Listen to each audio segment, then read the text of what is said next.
মাস দেড়েক আগে দুর্গাপুরের নিউ টাউনশিপ থানার অন্তর্গত ফুলঝোর এলাকার রাখি লোহারের সাথে বিয়ে হয়েছিল লাউদোহার এক যুবকের। বিয়ের পর থেকে অশান্তি লেগেই ছিল রাখির পরিবারে।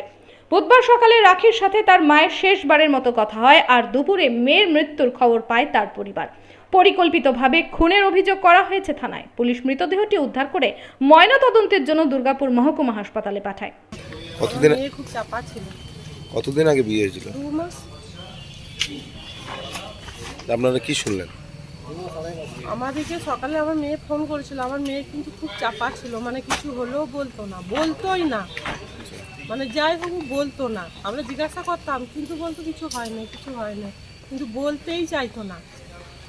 দিয়ে যখন জামাইকে ফোন করতাম, জামাই একরকম বলতো, কিন্তু জামাই উল্টো বলতো। আমার মেয়ে যখন বলে দিত না, তখন আমি ভাবতাম মেয়েটাই ঠিক বলছে, আর ই তখন ভুলভাল বলতো।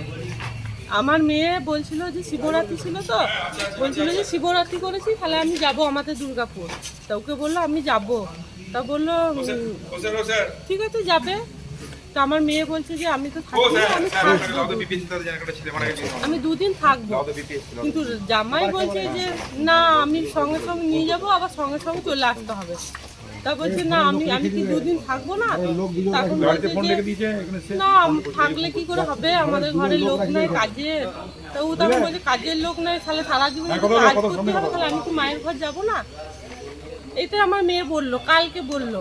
তারপরে সকালে ফোন করলো, আমার মা বলছে হ্যাঁ কি বল রাখি। দিয়ে বলছে, মা বললো যে কাজ হয়ে গেল। বললো না কাজ করি নাই, করবো। তখন আমাকে ডাকতে গেছে যে ঘরে আসো, কি হয়েছে। আমি কি কিছু হয়েছে, বলছে আমি জানি না, ঘরে আসো। এসে শুনছি যে রাখি গলায় দড়ি নিয়ে মরে গেছে। দুর্গাপুর থেকে Chanchal Chowdhury report, canvas time.